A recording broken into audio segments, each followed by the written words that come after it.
for the Hong Kong community, for Uighurs, for Tibetans, for Chinese dissidents, the idea of having this mega complex right in the heart of London is terrifying. Now, the government's been forced to reassure the United States and other intelligence partners that no sensitive government data is transmitted through cables next to the site of China's planned mega embassy.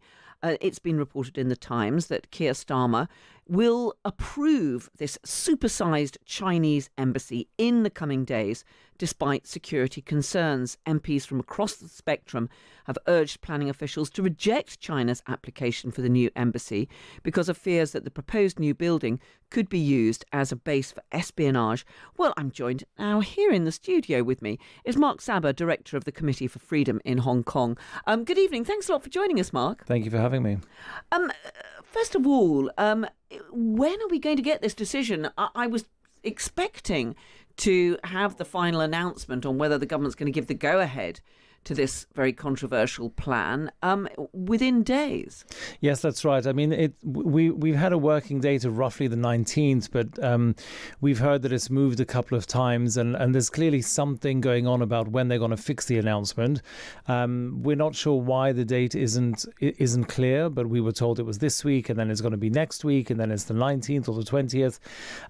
We know that this week there was a huge expose in the Telegraph showing all these redacted rooms and pages that the plans for the mega embassy were showing, and which caused a huge amount of outrage. And so did the emergency debate in the urgent question that was raised in Parliament this week, which showed almost every party unified on this one issue. Well, certainly there were MPs across all parties who raised concerns about it. But as I was saying here, the government is now apparently reassuring the United States and other intelligence partners that there is no sensitive data that's going to be transmitted through these cables next to the site of this big Chinese embassy.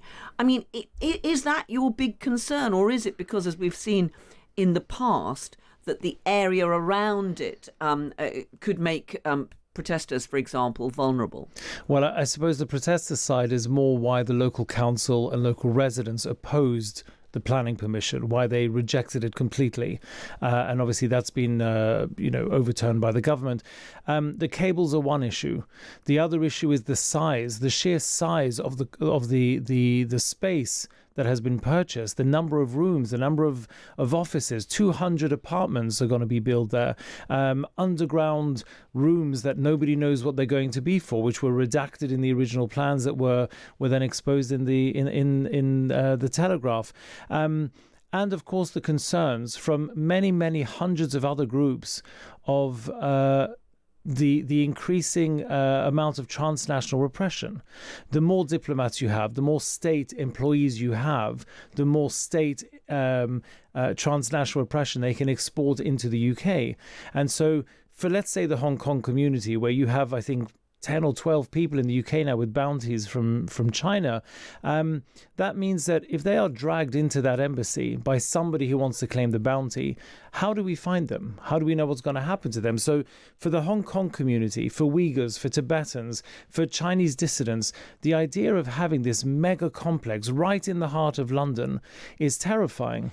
And are you surprised that it seems as though the government is simply going to give the go-ahead to this, not least because, I mean, it wants Chinese investment. Keir Starmer's off to meet President Xi. When we have had warnings to parliamentarians from the British security services that there are Chinese agents at large who are trying to use any means that they can to obtain data and more information.